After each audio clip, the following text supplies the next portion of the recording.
Narcissistic people pathologize and shame qualities in others, which make their lives more difficult or pick away at their sense of grandiosity and entitlement.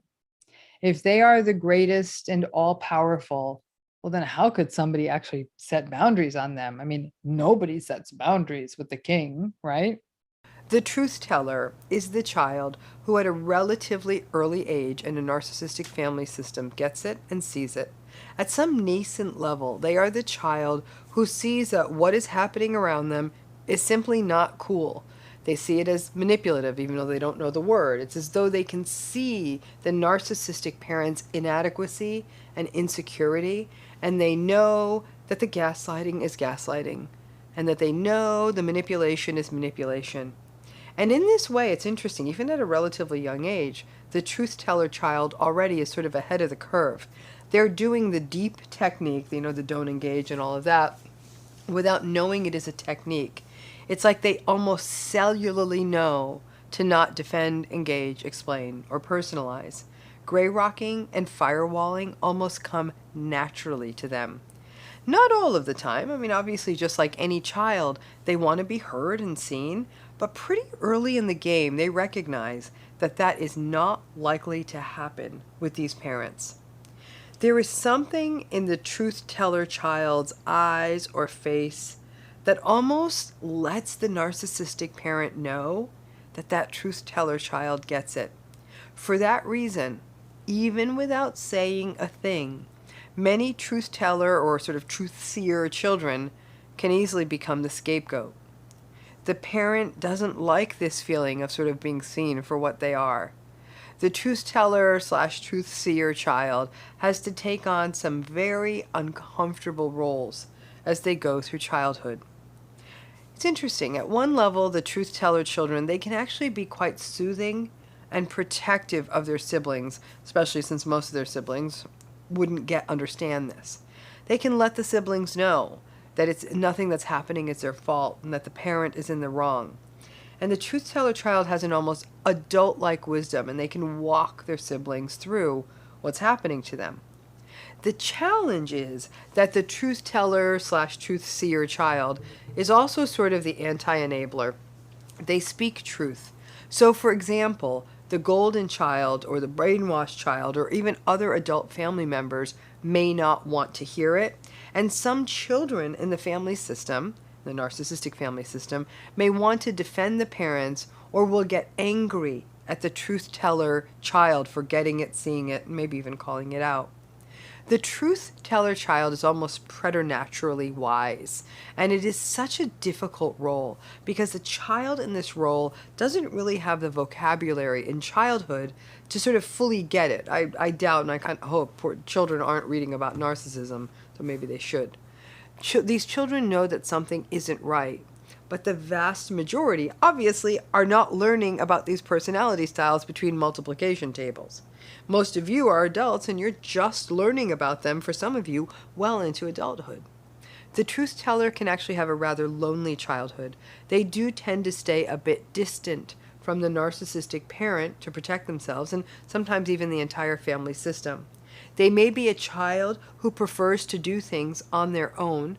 This is a child that may have a very rich inner world, and so there can be a real loneliness at times. And these children are not going to be the ones who are throwing themselves into the middle of activities with the parent. As I said, narcissistic people at any age, by anyone, they don't like to be seen. And in fact, may even say to the truth teller child, "I can see you judging me, you little twit." And the truth teller child may just be sitting there quietly, not saying a word, but you can see it on their face. So there's a scapegoating that happens to truth-telling kids, putting the truth teller in the role of experiencing some of the same difficult fallout as they go into in adolescence and adulthood as a scapegoated child. The difference is that the truth-teller child is less likely to blame themselves for their parents' behavior, knowing damn well that the narcissistic parent is not right. So that's to their benefit. But another downside of being a truth teller is that you do see it. And that almost means that you're like that kid in the movie who can see dead people. Not a good feeling. as they go into adulthood, truth tellers, they can sort of see the narcissistic people before anyone else can. And that can actually leave you as an adult with a sort of anxious kind of, oh no, here we go again kind of thing.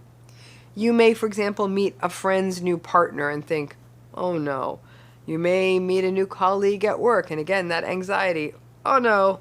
It can wear you down, leave you cynical, but think of the bright side. You have the luxury of seeing it early and hopefully steering clear of these patterns early. In the long term, frankly, I think, though, the truth tellers may have the best outcomes in terms of themselves relative to most of the other family roles. The truth tellers are often straight shooters. They see it, they get it. In fact, people may find truth tellers in adulthood to be sort of really to the point and kind of don't mess around-ish. Truth tellers do not suffer fools. They can be really good at boundaries. Truth tellers tend to have good instincts. They honor those instincts. They can see an unhealthy situation and step back and not engage. The majority of adults don't get here. The truth tellers got here in childhood. Now, what trips up the truth teller, though, however, is self-doubt. Even the wisest child doesn't do great with everyone telling them that they're wrong or simply just being ignored by their family. Even the other family role types are at risk to fall into enabling roles, especially with the parents and especially the fixers and the helper child. They'll say things like, Mom didn't mean it, or they're just having a hard day, or stop being so difficult, or they're going to get mad. So the truth teller may be carrying a legacy of being left to feel like they're the ones with the problem. Depending on other dynamics in the system and the truth teller child's temperament, that can lead to self-doubt or even social isolation in adulthood because it can feel like people cannot be trusted. The truth teller may often wonder, they may say, my instincts tell me that this situation isn't good, but everyone else is telling me to just go along. You hear that enough, you doubt yourself. And this self-doubt can plague the truth teller, who will either internalize it and keep doubting themselves or just become really avoidant of people because people just feel too messy. Now, the truth teller is the family role that is the most likely to cut away from the family situation. They are the ones who see it, perhaps even sense at an early age that none of this is ever going to change, and they get the hell out of Dodge. This might be the family role that feels the least beholden to the narcissistic parent or parents. However, the truth teller can in some cases be quite fond of their siblings and may have to do that difficult calculation of whether they have to figure out whether they need to spend time with their parents in order to see their siblings. That said, the truth teller is often skilled enough to be able to skirt that line of perceiving the narcissistic parents clearly in all of their difficult behaviors. And down the line, if one of their siblings emerges to be narcissistic, the truth tellers may be quite good at spotting them too, and finding the workarounds and ways to have a relationship with the siblings or with other families they like. The truth teller can actually be quite facile at that. Listen, the truth teller is somebody who often, though, can also be viewed as a buzzkill, as a critic, as a person who's overly harsh. Some people may even label the truth teller as being judgmental or full of themselves. All of that obviously goes back to enabling. The fact is, if you really know and you understand narcissism in our world, it means that you really can't live in those warm and fuzzies anymore. And the truth teller's existence and sort of knowing means that they'll often call out those warm and fuzzies and say, you can all be warm and fuzzy, this situation's not healthy. Because of this, the truth tellers are often the ones that people may reject initially. Down the line, they may see their wisdom, but honestly, how many times can the truth teller live in that world of being perpetually rejected because they detect the painful truths that other people don't want to see? Being a truth teller requires a person to be resolute as an adult and recognize that the toxic positivity brigade and the enabling brigade and the Pollyannas are just never going to be a fan of them. It's interesting. The truth teller can sort of, over time, be kryptonite to the narcissistic person's powers. They live a sort of fundamental truth. You can survive, I really do believe, not only survive, but thrive in a narcissistic world if you are willing to see these patterns clearly. Once you can honestly see it and not maintain false hopes of change or that you will be the exception, then you can actually coexist with the narcissist without getting too burned. But you will, more often than you'd like, get exhausted and at times even feel disgusted. Somehow, the truth teller has this ability to see all these patterns clearly from the very beginning. These are often introspective, smart, empathic children who grow into empathic, smart, introspective adults. Truth tellers can become amazing advocates, therapists, agents of change because they see it clearly and they don't enable it. The truth tellers, I guess, in their fashion, are the anti-enablers. The world definitely needs more truth tellers, but I recognize it takes a toll on them. And if you are one of them, I really tip my hat to you. It wasn't an easy path. Yet you are the ones who I believe are the only reason we will ever have a chance at a population level of pushing back on this trend of toxic people. So let's talk a little bit about what authenticity is, because I think it's a word that's very overused, and even a lot of people, I have no doubt that many of you are going to disagree with my definition, and that's fine. You know, I mean, it is what it is. But authenticity is very much a person who lives in alignment with their meaning, with their purpose, with a sense of self-awareness, with an accurate appraisal of their strengths and their weaknesses, and yet don't allow the strengths to escalate them into grandiosity, and don't let the perceived weaknesses allow them to fall into a pit of despair. They tend to be relatively well emotionally regulated, and in fact very well emotionally regulated, however are able to engage in appropriate and vulnerable shows of emotion. So basically they're very self-possessed people. Oftentimes they present as quite serene, I guess, because they're good. They're good. Authentic people are interesting because stuff doesn't tend to get under their skin as much because they're good. Like, they're not necessarily rich. They're not necessarily at the top of their game. They're just sort of authentic.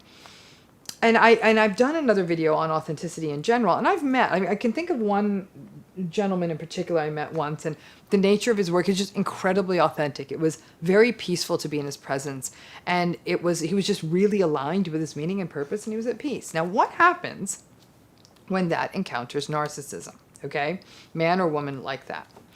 It's very, very interesting. Because at one level, authentic people are pretty unflappable. Things don't really get to them because, as a rule, people who are very authentic don't tend to personalize stuff very much, right? They'll say, that's a fair criticism, or, yeah, that's a lot of noise that person's making. But they don't make it like, what did I say? What did I do? Like, there's not as much of that because they're able to say, they might have even had, and again, one thing I want to make clear is they might have even had very difficult lives. Like, authentic people aren't just people walking around the world never having had trauma or difficulty in their lives. Sometimes they've experienced tremendous difficulty in their lives and they just keep going. And so they have, they'll even say like, this is probably not a good place for me to be because there's a lot of loud noises. And I know that can be, that can really actually, I don't experience that well. So I think I'm just going to actually absent myself from the situation. And they don't care too much what other people would think. They let that vulnerability be expressed and they don't worry about how it'll be judged. So again, that's what I mean by that very self-possessed sense. So when they encounter a narcissist, it gets really, really interesting because not only does it not get under their skin, they kind of don't fall for it, right? So there's a wisdom there. And so what I've seen authentic people in the face of narcissistic people get very frustrated in the presence of authentic people because their usual tricks don't work as well. So the authentic person might say, oh, wow, that's a very nice car you have. Then they'll just kind of go back to, like, they won't let someone be interrupted. Like, so let's say they're having a conversation and they're having a conversation with person A, and person C is narcissistic, and person C tries to interrupt and make it about their car, the authentic person won't say, shut up! They won't get rude. They'll say, it sounds like a very nice car. And then they'll make sure person B is still going. So what happens is that in some ways, an authentic person is a little bit more resistant to the validation-seeking behavior, to the love-bombing behavior, to the attention-seeking behavior. But what's really neat about the authentic people is they won't shame the narcissist.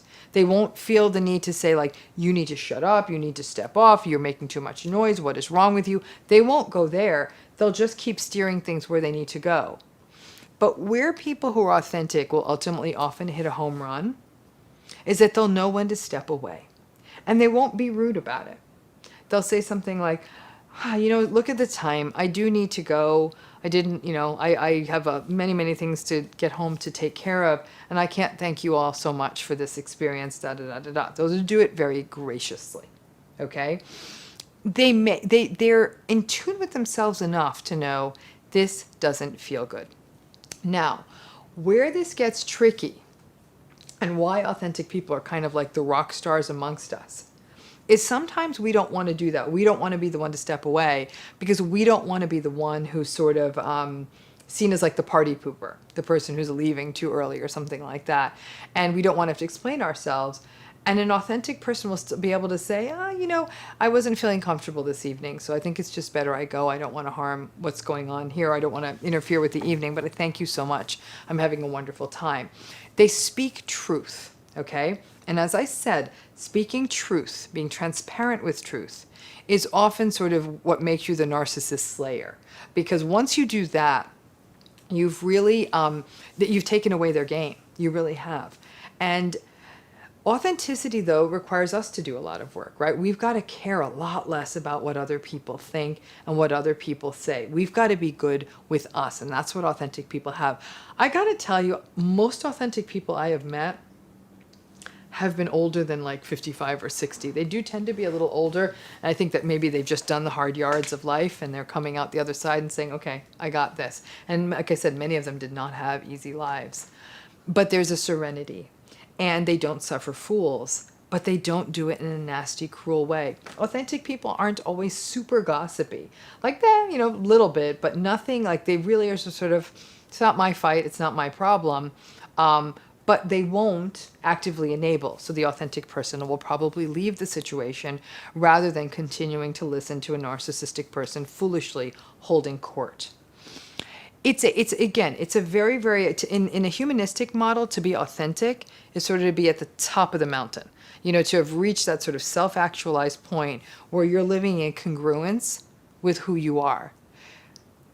I can say that there are people out there who are authentic, who actually have had narcissistic relationships. That's been part of their history. So it's not as though they've sort of blithely walked through life like the Dalai Lama, not being affected by anyone. It is that they've integrated those lessons, they've learned those lessons, they've done the work, and they started sort of pushing away these sorts of expectations that other people have. And a lot of times those expectations result in enabling narcissists. So that ability to feel solid enough in yourself, comfortable enough in yourself to say, this may not be working for me, and then to gracefully step away is the authentic person's, I guess, weapon, for lack of a better term, in terms of handling the narcissist. When a narcissist is with an authentic person, they'll often have a lot of bad things to say about them. What was wrong with that guy? What was wrong with that girl? I mean, my gosh, is snobby much or standoffish? What was their problem? They're not very social. Be very contemptuous, very dismissive. There's something unsettling when the narcissist encounters an authentic person.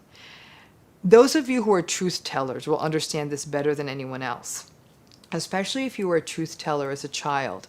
At some level, you were able to see right through to the inside of your narcissistic parent, and your narcissistic parent knew that, and they got really uncomfortable with you, which is why truth tellers often become scapegoated. As adults, when you're authentic, that happens again, that the authentic person can see right through to the narcissistic adult in their midst, and that narcissistic adult doesn't like it. They will often try to insult the authentic person, speak badly about them behind their back, make fun of them, mock them, and really try to avoid seeing them in the future. What's fascinating is while the narcissist will often waste lots of time trying to win other people over, right? Because they're so insecure and they need the supply. There's something about authentic people that almost scare narcissists, and you'll see that they probably won't try to win them over. I think what a lot of people forget is that narcissists go through people looking for those who will be the best sources of supply before they hold on to them. So by the time they got to you, they probably tried it out with other people and their tricks may or may not have worked.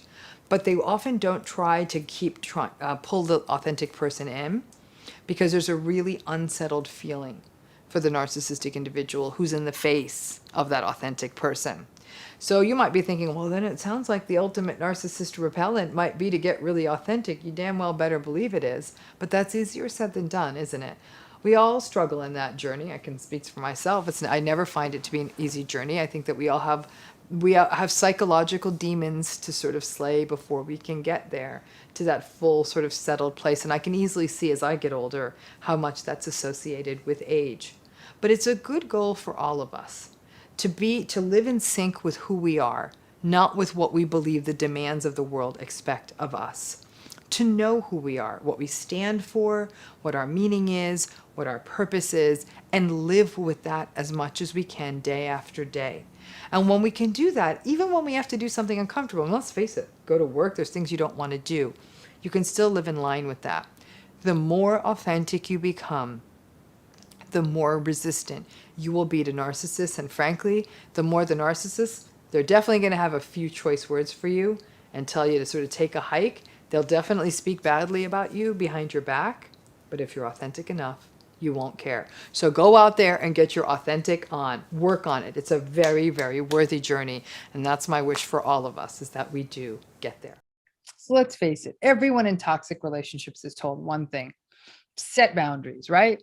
In fact, everyone in every relationship is told to set boundaries in all of their relationships, family relationships, intimate relationships, workplaces, relationships, friendships, right? Boundaries is a big issue, right? Boundaries means being clear on issues ranging from time to communication to sex, anything, to give ourselves permission to set a line, to feel safe, and to communicate that line, right? I'm guilty of this, right? It's one of even the elements of healing I put out there is giving the guidance that you should attempt to set boundaries in a narcissistic relationship. In some ways, it's a test. And once you see the narcissistic person will ignore or continue to violate the boundaries, please view that as a bit of a wake-up call. I know that the boundaries won't work, but many people want to rule everything out before they think a toxic relationship is absolutely done. So you set the boundaries. You actually may get stronger. You might get stronger through therapy, maybe because you've been educating yourself about narcissism. Maybe you just get stronger from sheer exasperation, but you get stronger, you follow the guidance, and you really finally do it. You set the boundaries. And then, you know what the narcissist does? They call you controlling.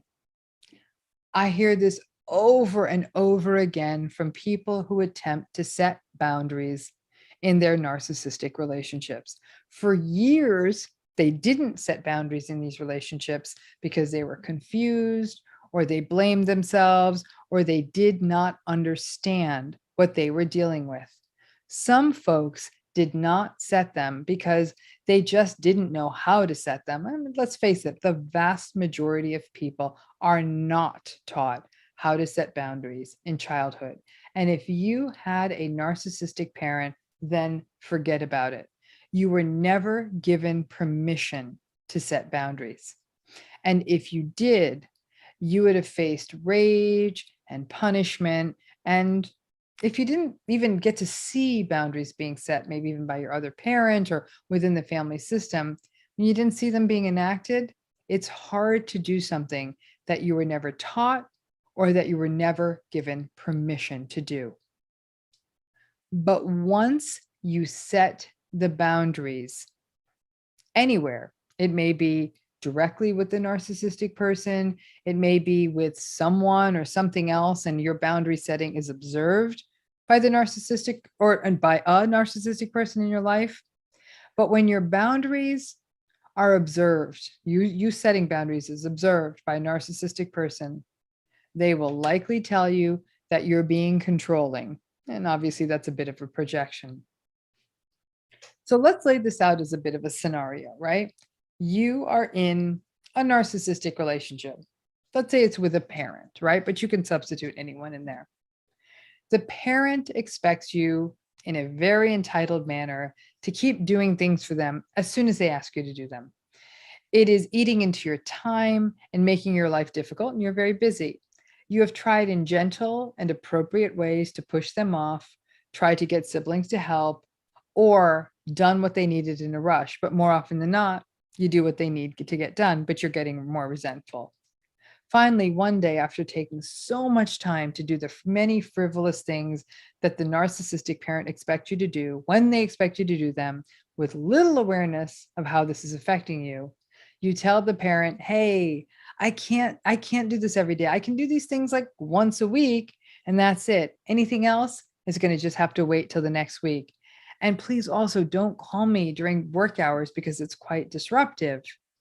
And then you do that, good boundaries, and the parent accuses you of being controlling, cold, and maybe even manipulative. It can be quite startling to have someone tell you that you are controlling after years of walking on eggshells and then finally making clear what you would think would be clear to any self-aware person. But there's the rub. They aren't self-aware. That's the issue. You, me, all of us, we all exist at their need and at their whim. They are delusional enough to think that we are the problem, that they are always right, and that we have no right to set a boundary. And if we are, then we're being controlling. Narcissistic people pathologize and shame qualities in others, which make their lives more difficult or pick away at their sense of grandiosity and entitlement. If they are the greatest and all-powerful, well, then how could somebody actually set boundaries on them? I mean, nobody sets boundaries with the king, right?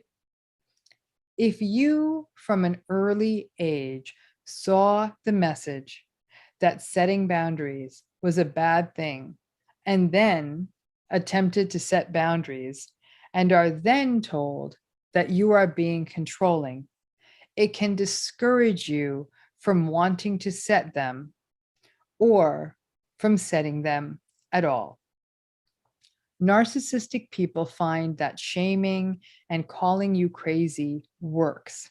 And these comments often will stop you from engaging in the behavior that's inconveniencing them. So it's a really, really clever manipulation, isn't it? Setting boundaries with narcissistic folks will not result in them changing their behavior or honoring the boundaries, but it will perhaps result in you opening your eyes wider to what you're seeing. I know that some people don't set them because they are afraid of the narcissistic person's rage, or they are afraid of losing the narcissistic person from their life. The narcissistic relationship is often about all of us holding back because we are afraid they will disappear if we ask too much or set a boundary. That is your work, because this is an unhealthy space. And for all of us to work on unpacking our trauma bonds to help diminish the power of the narcissistic folks in our lives. As a result, many people in narcissistic relationships, often in order to survive, will find themselves immersed in denial. By not setting boundaries, you don't then have to see how bad the narcissistic relationship is. But once you do set the boundary and witness their reaction, it's a painful and stark reminder of how dysfunctional the relationship is. It can be easier to not set the boundaries at all and remain in denial, Because once you set the boundaries and see what it really is about, the grief can be overwhelming. But that, in the long run, is not good for you. So, with boundary setting, start small. Start practicing boundary setting with the healthier people in your life who will be willing to respect the boundaries, and then start building up those boundaries in other areas. It can be painful to witness what happens in the relationships when you do set boundaries. But even if you stay, at least you will do so with your eyes wide open and not believing that this is going to change. And no, setting an appropriate boundary is not controlling, no matter what they say to you. Remember that calling out a narcissist is not only a pointless endeavor, it can actually be dangerous. Dangerous for yourself or for others that they're able to punish, because they can. You know, I know why you want to call them out, but they don't care, right? If they were capable of hearing your feedback, then they would likely have enough self-reflective capacity to not do the terrible things they do in the first place. And then I guess they really wouldn't be narcissistic people, would they? So let's break down the 5 things that happen when you call out a narcissist. And as always, if you have more, please toss them in the comments section. The first thing that happens if you call them out is rage. This is obviously the most universal reaction. Calling these folks out as narcissists evokes shame in them, which then starts the whole cascade of rage and shame and acting out in passive aggression. You know the drill. Some people might call them out in the heat of the moment and in the midst of the frustration of the narcissistic relationship, will call the narcissist out.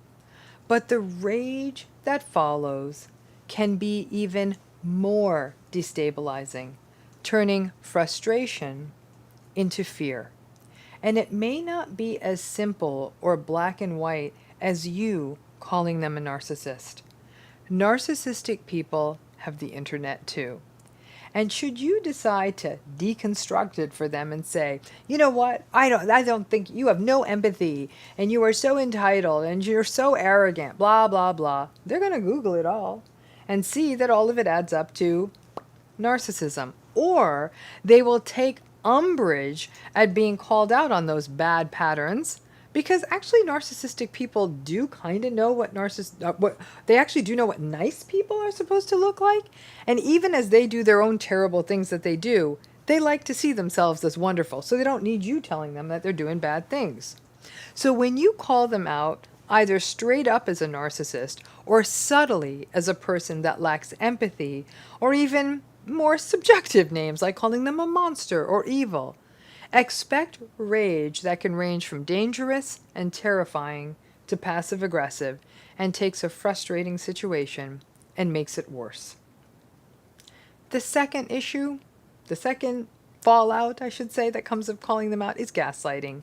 You all know what gaslighting is, a form of manipulation whereby a person's reality is denied, and it is the narcissistic person's ground game.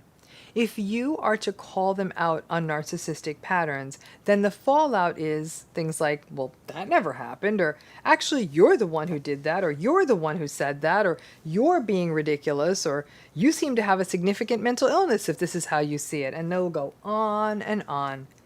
If you know what gaslighting is, it can help you be a bit more resistant to it, but again, you are engaging in a pointless endeavor of calling them out. But if it matters that much to you to do it, then be prepared to be gaslighted. The challenge here is that you will then start pulling out the text messages and emails and behavioral examples to make your case. They don't care. They aren't listening to you.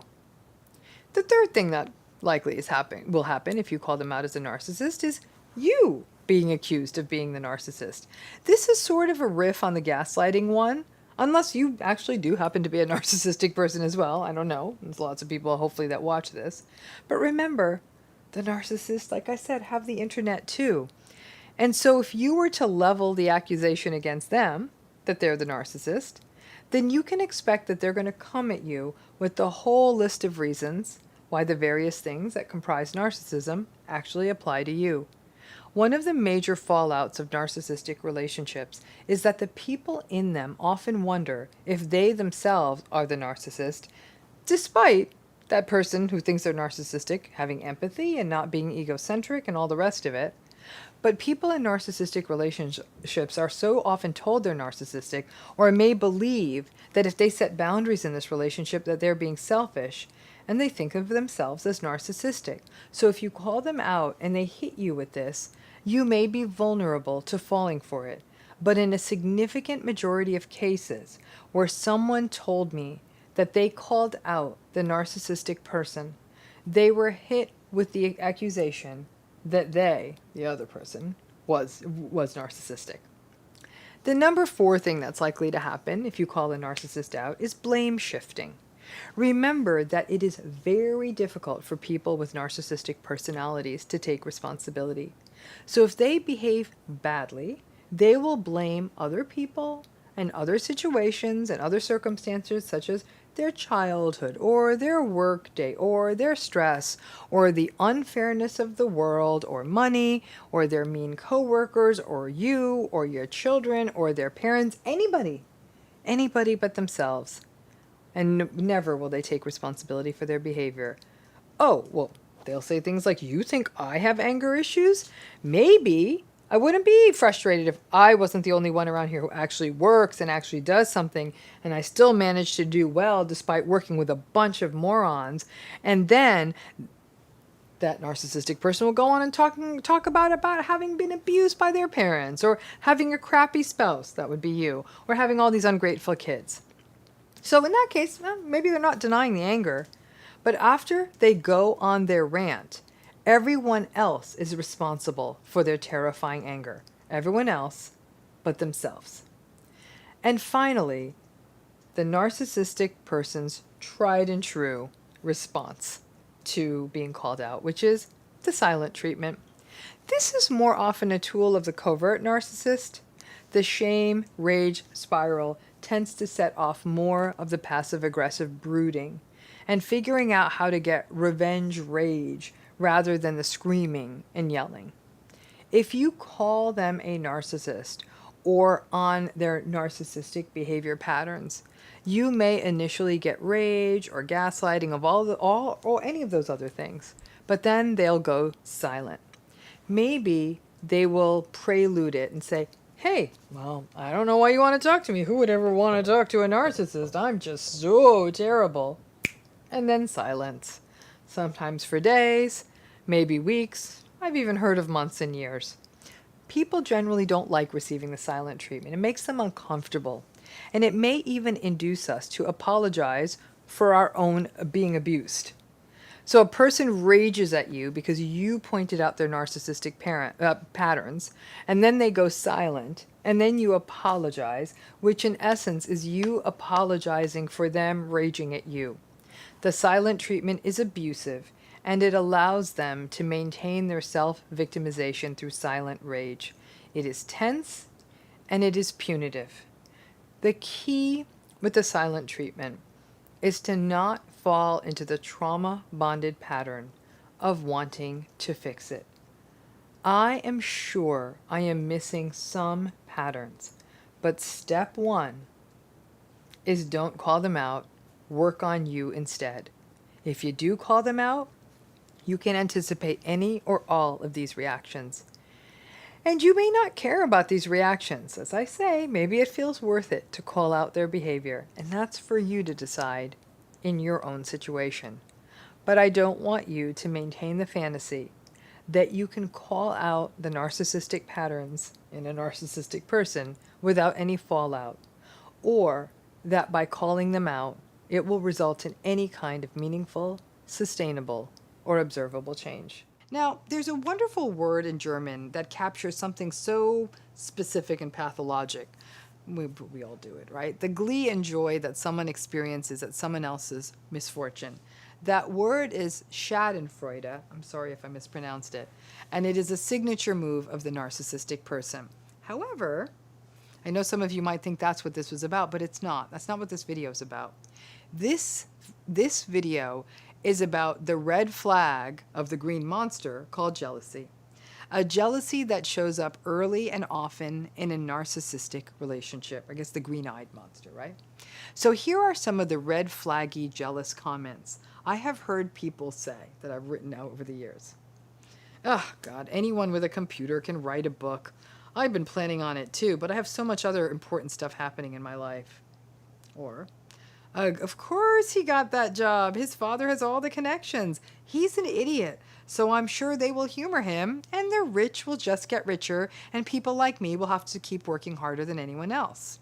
Or, she better be glad she's getting married too young to a person with money, because look at her skin. She is going to age horribly, and I am sure he's going to trade her in for a younger model before long. Or, it's so sad that they're so insecure that they need that big house. I wonder what they're trying to compensate for. It's those digs that come up early and often. But remember, jealousy, the green-eyed monster of jealousy, is a universal emotion. We all feel it. Me, you, everyone. I think of jealousy as the canary in the psychological coal mine. The things that make us jealous are the things that ping our insecurity, whether that is our appearance, or our bank account, or our education, or our family of origin. The list is endless, and everybody has something. So what makes jealousy that shows up early a red flag? And why is it so relevant to narcissism? Again, as I said, all of us experience jealousy from time to time. It's a universal human emotion. For narcissistic people who are far more insecure than the rest of us, the experience of jealousy is far more deep and destructive and dark. And it comes up early because everyone they encounter is experienced as sort of a threat. And so at some level, unless someone's really down and out, everyone brings up a little bit of jealousy for most narcissistic people. It's the myriad passing comments, just like the ones I gave you as examples earlier in this video, that come up so early and often. But a particular red flag above all jealousies comes out, and that's around the success of other people. And these successes can be anything: a professional accomplishment, a promotion, finishing school, starting school, getting married, having a child, buying a house, going on a trip, whatever, take your pick. It's the success of other people that activates the insecurity, the shame, and the inadequacy of the narcissistic person. Many times, you may even be taken aback by the jealous reaction they have about someone else's success. It may be about someone they do not even know. For example, a story you are relating about someone, and for whatever reason, their inadequacy is being activated, and boom, the jealousy will pop. In an intimate relationship, their jealousy about someone's successes may be expressed in early dating relationships.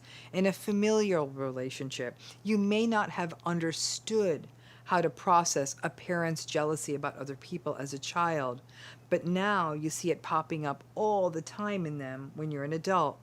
And when you try to soften what they're saying, let them know that, hey, that person who succeeded, they really earned it. They worked hard for it. Whatever reasoning you try to give, you then find yourself in the unappealing situation of experiencing their narcissistic wrath. Your attempt to temper their reaction may actually activate their shame, and then boom, you get some of the wrath as well. Now, obviously, jealousy about other people's successes is a red flag that definitely shows up in workplaces. You may be working in a place where someone is always diminishing other people's accomplishments or otherwise invalidating other people's successes or hard works or whatever. Even when that other person's accomplishments, somebody works in an entirely different division or something, doesn't minimize the successes of the narcissistic person. And God forbid if it is something competitive and that there's something that the narcissistic person was hoping to achieve at, then the jealousy will feel downright poisonous. And now listen, again, we all have our moments when someone has something we want. We might even cast a little shade. But the consistency, pervasiveness, and them showing their jealousy early on without even knowing you. So sharing their jealousy about someone else's successes without even knowing you, pay attention to that. The heavy jealousy about someone else's success that shows itself early on is a potent red flag that many people kick themselves for not paying attention to earlier. So think about it. Drop it in the comments too. Have you ever had that experience? You think about the narcissist you know or have known, that early in the game, they really, really were jealous of someone else having a good experience. And then what did that turn to over the course of your relationship with that person, whether it was a friendship or a intimate partnership, whatever? Drop that in the comments, because I'm guessing that this red flag is a lot more common than any of us think. Thanks again.